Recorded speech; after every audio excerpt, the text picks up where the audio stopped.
has been the traditional sacred day on which Americans do honor to the brave men of the North and South who fell in the war between the states. Throughout the land, people gather to lay floral tributes on their resting places.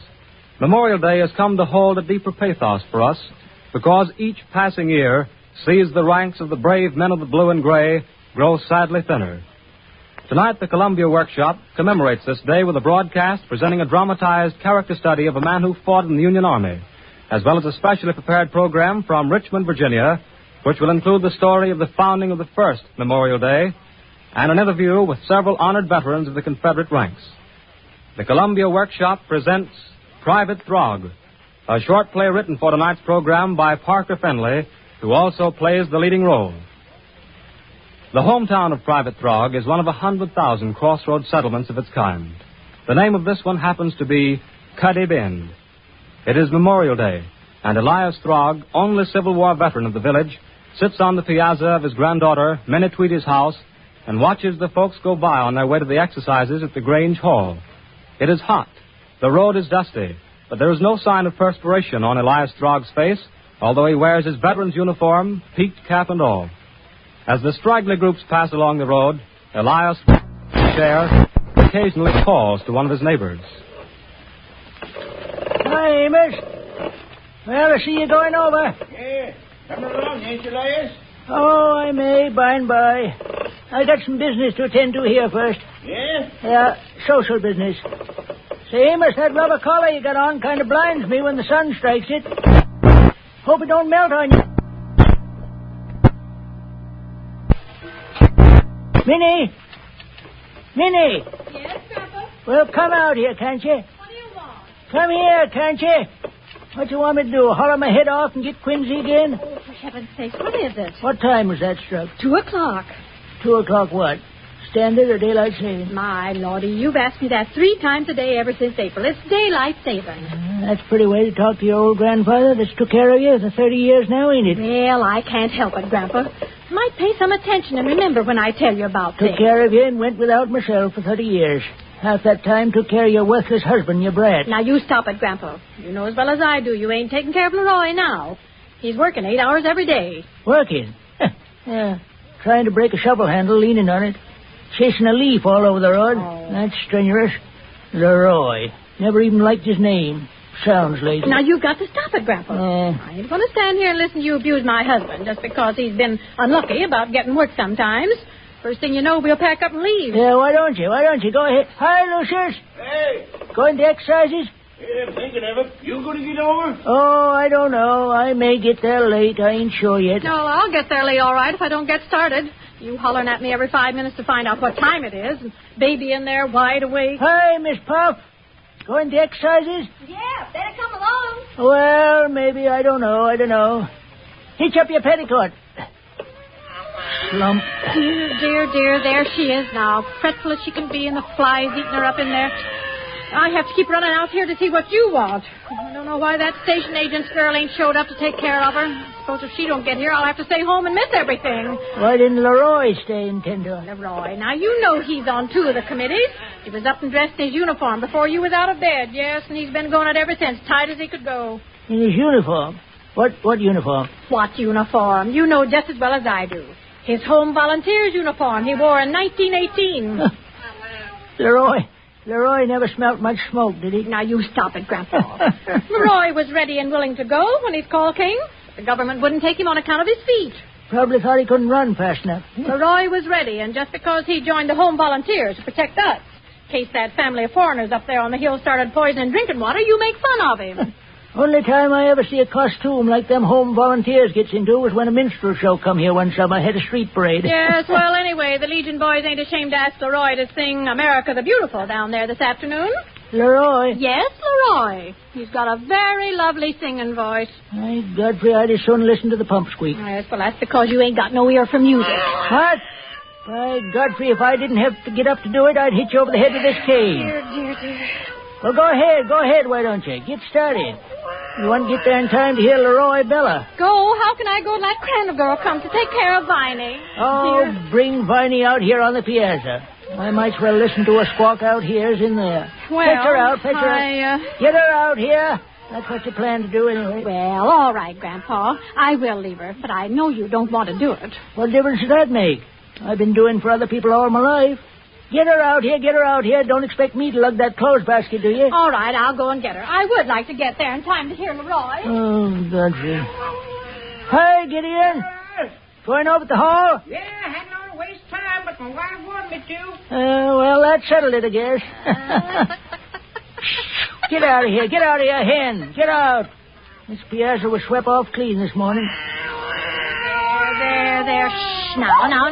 Don't cry. Don't cry, or your Grandpa won't want to take care of you. Better not cry, or I'll throw you into the well. Now, Grandpa, you stop that kind of talk. Shh. There. Now, I'll put this mosquito netting over you. The old flies won't get the baby there. Where's the bottle? Right here. And the other thing. Never mind no other things. I ain't looking for them. Go on, put on your dolman and get going. Yeah. Well, that Crandall girl ought to be here any minute now. What time are you coming over at the hall? Oh, I may not come at all. Oh, of course you'll come. You always have. You just want to climb up on the platform late so as to make an impression. Impression? Hey, Godfrey, I'm the only GAI man in Cuddy Bend, ain't I? And everybody knows it. Well, all right then. You ought to be at the hall on time. Well, I was on time when my call come in 62. I was on time when I stopped a mini-ball in my thigh down there in Antietam. I was on time all right at the Battle of the Wilderness when the captain says, "The flag is down, boys. Move on." Keep still. Yeah, now. Godfrey, if you're going to yell like that, I might as well go and listen to your father sing. Well, go ahead, Minnie. What you waiting for? You think you'll be all right, Grandpa? All right, go on. Well, now you take good care of the baby, and if she starts to cry too hard... I'll give her a whack. No, you won't neither now. There, you're all right. Now, stop it, Viney. You ain't going to cry. I don't hold nothing against you. It's your folk. That Leroy. Home volunteers. It's a wonder General Grant don't turn over in his tomb. Maybe he has, I don't know. Want me to sing to you? You do? Tent in tonight on the old campground. Give us a saw. You know, they think they're something. They're American Legion Jamboree. Godfrey, Barney. Why, they don't know what real soldiering is. Let this old Colonel Dusenberry coming all the way from Vanguard to make the address. Probably bringing him in a wheelchair. He's 2 years older than I be if he's a day. Yeah, 2 years. Oldest Civil War officer in Vanguard. Godfrey, mighty, I know him. I knew him back in 62. He wasn't much then, probably ain't no better 75 years afterwards. Now, I can tell you all this, Barney, because you won't repeat it, you know. I can trust you, yes, I can trust you. Only one in this family I can trust. Who's that? Oh, Hezzy Blaisdell. Hi, Hezzy. Say, no, drive over here a minute. Come on. I got to take care of this young one here. There, you going to wait here, like you said, till the Colonel's train gets in? That's right. Now, listen, when he gets off the cars, I want you to get a hold of him right away. Tell him there's a poor, feeble old GAR man up here that wants to see him just a minute for the last time before he hears the final reveille. The final what? Oh, you home volunteer fellas wouldn't know. Now, listen, I'll be in the setting room here. Once you get him landed, I'll take care of the rest. All right, I'll do it, Uncle Elias. I'll drive him right up here in Bone car. Glory, there's the bugle for him to fall in over there. They're going to march down as far as here to meet the Colonel and to welcome him. I'll get him in here, Uncle Elias. Fall in the gutter. Viney, now listen. I was telling you about this old fella Dusenberry. You see, him and me, we was privates together back in the beginning of the war. Rebellion. Dusenberry and Herb Liscombe and me. What? Oh, get away, Fly. Go on. Yeah, we was just young rascals together, you understand. I didn't find out a lot of things about this Dusenberry until later. Herb and Jim Dusenberry and me. Brave, you know. Brave as lions. Well, I was, anyway. But, Viney, one night, early in the war, we was out on a kind of a spree in a little town down south there. Got kind of sentimental, I suppose, and one of us made a proposition that we ought to get together 20 years afterwards and drink a quart of whiskey. Yeah. So we swore oath that nothing would ever keep us from meeting up if we was all alive. But finally, next day, there was a big engagement. We got separated. Yeah, I never see poor Herb Liscombe again. He got blowed all to pieces again. Get out, hen. I told you to keep off this piazza. Ain't you got no decency? No decency at all. Well, Viney, next time I heard about this Dusenberry, 5-6 months later, he was a sergeant. I was still a private. Well, finally he got transferred over to another company, and I lost all track of him for about, 2 years. Well, the war drug on, it drug on. Long 65, I got pretty sick of soldiering. So another fellow and me, we made up our minds we'd take a little furlough without getting permission, you know? Yeah. So we spun out one dark night, but they catched us. Catched us and brought us up for court-martial as deserters. And Viney, who do you suppose one of the officers was sitting in on that trial? That's right. You're just right. Jim Dusenberry. Yeah. Captain Dusenberry now he was. I was still a private. First class, though. First class. But Viney, he never batted eye when he see me. Looked at me just as though I was a yellow dog. Yeah. He sentenced me to die for desertion. Well, Sir Viney, if it hadn't been for a stroke of luck, I'd been shot at sunrise the next morning just as sure as sin. Yeah, but so happened the Johnny Rebs, they picked that night to make another one of their surprise attacks. In the fracas, I got out of the guardhouse, scooted through a stretch of woods, and next forenoon got over to another detachment of Union soldiers and never heard a word more about that court-martial. A couple of weeks later, Lee surrendered. Before long, I got mustered out.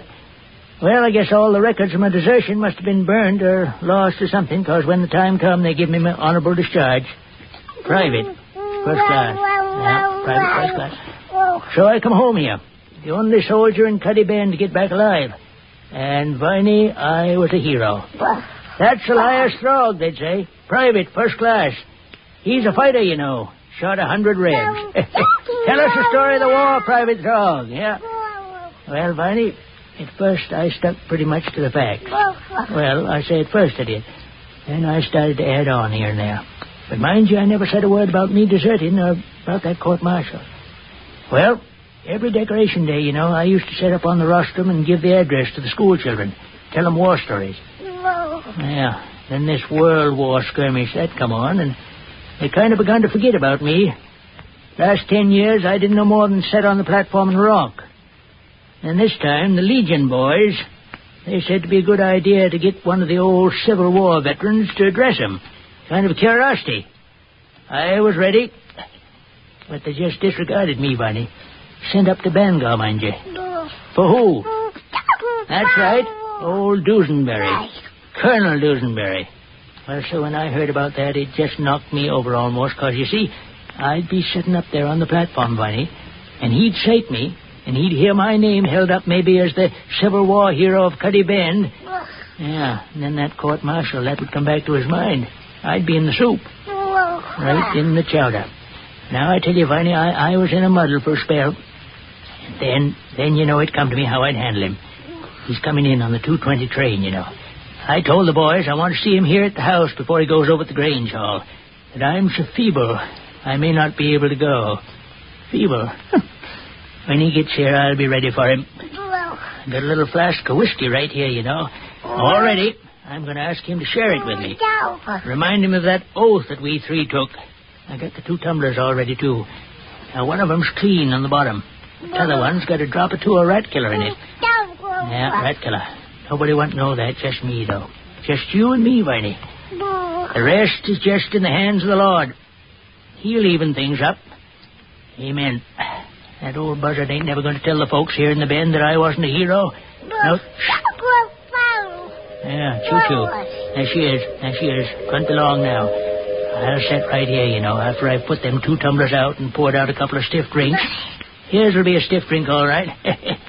Colonel Dusenberry, I'll say, maybe you don't remember me and Herb Liscombe and that little agreement we made to meet up when the cruel war's over. He'll probably say he does. I'll say, well, drink up, Colonel, for old time's sake.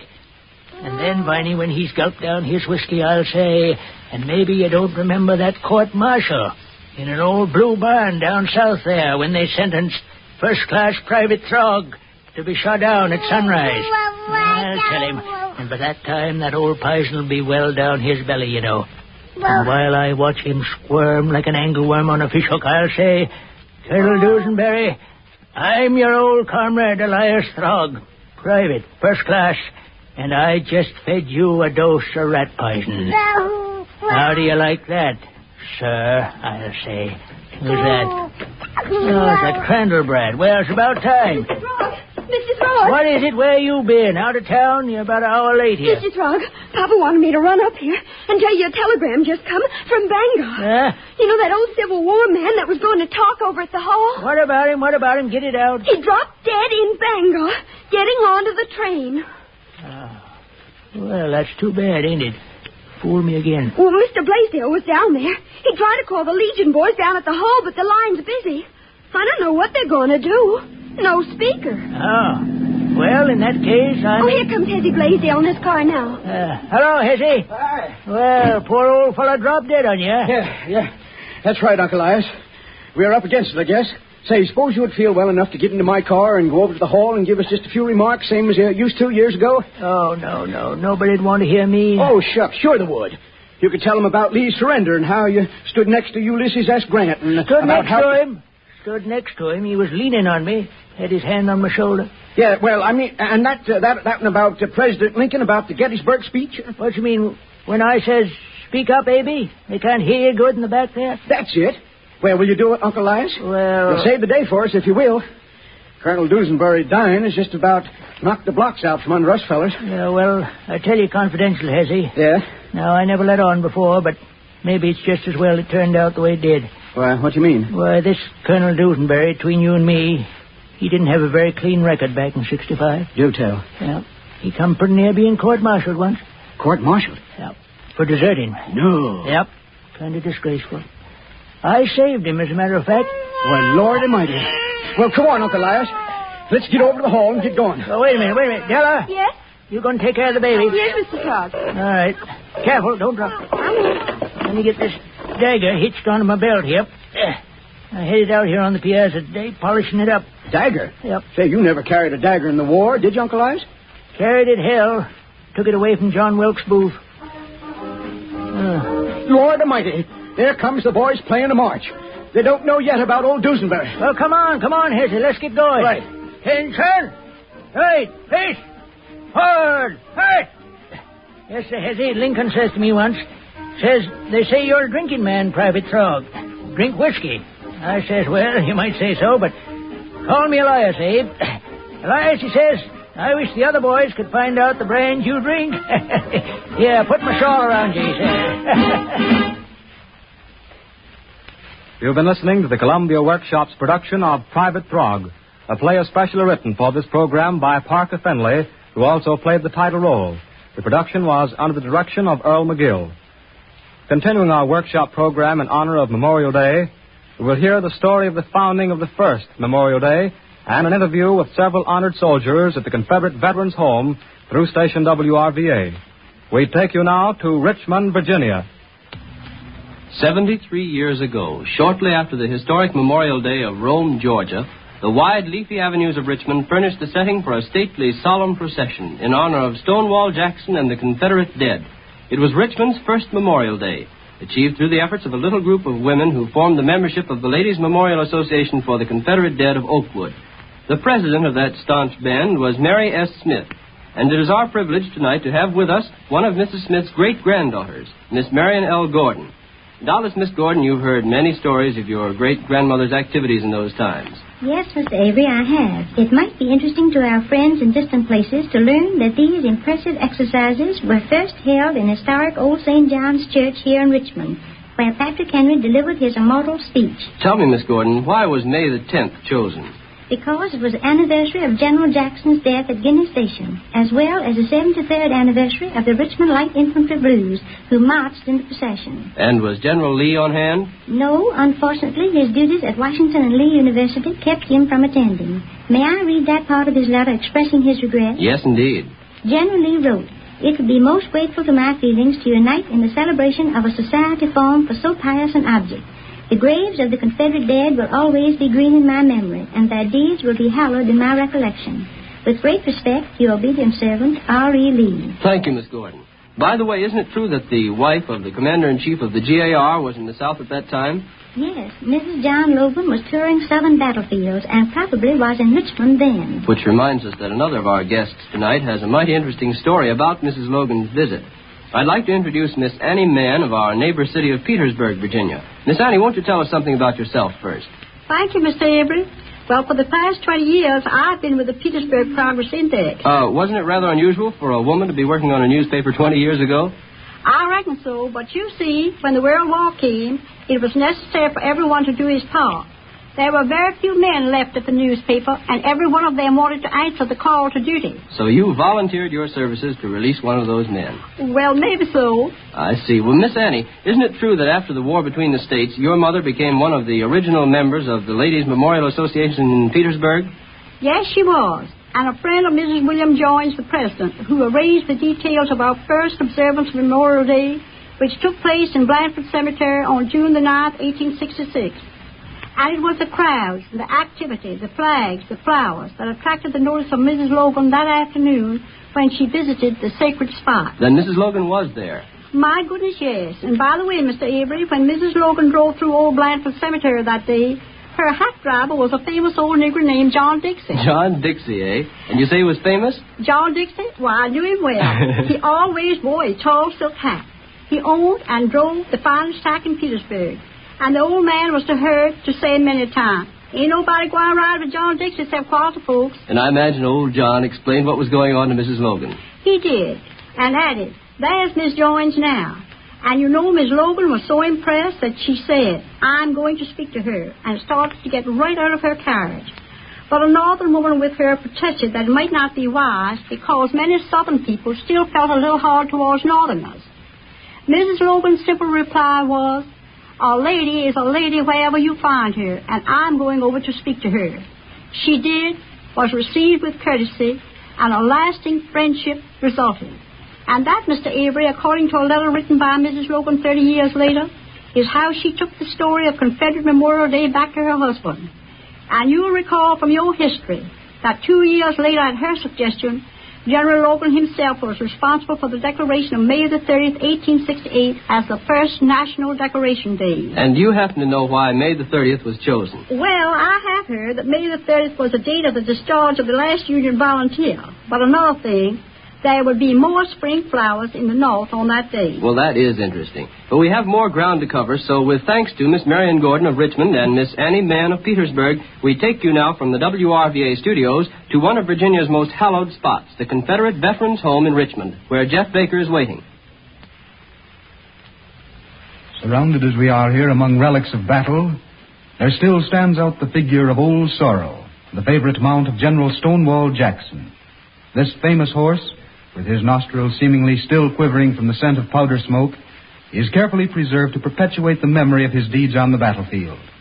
He greets you as you enter this modest building and proudly stands guard over the men who wore the gray. Before we call some of these veterans to our microphone here at Robert E. Lee Camp, let's ask a question or two of Dr. P.D. Lipscomb, who is in charge of the Confederate Veterans Home.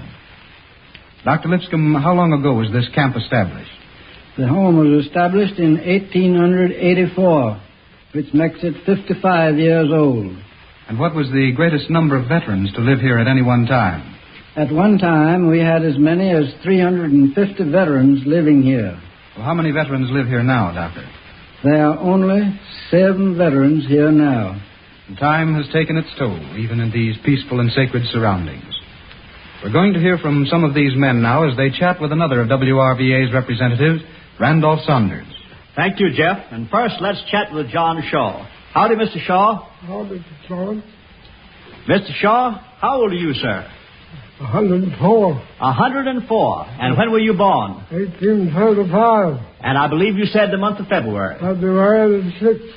That's splendid, and you certainly don't look your age. This climate certainly agrees with you, Mr. Shaw. I feel it. With whom did you serve during the war, Mr. Shaw? What? With whom did you serve during the war? I served up Stewart. The cavalry leader? Yeah. And what was your opinion of General Stewart? Stewart was a fine man. And you fought all through the war? Yeah. For 4 years? 4 years. And were you ever wounded? Huh? Were you ever wounded? No. You were never wounded? Never wounded. And why do you suppose you were never wounded? Well, they couldn't catch me. Oh, they couldn't catch you? No. You don't mean to tell me you ran? I had to run. Oh, you had to run sometimes? Oh. You were a member of the cavalry, weren't you? Yeah. And you were a courier? Yeah. And do you think that the Yankee journals were fine people? Some of them are. Some of them were. And what was one of the gentlemen that you liked very, very much? Well, like one of them better than the rest. And who was that?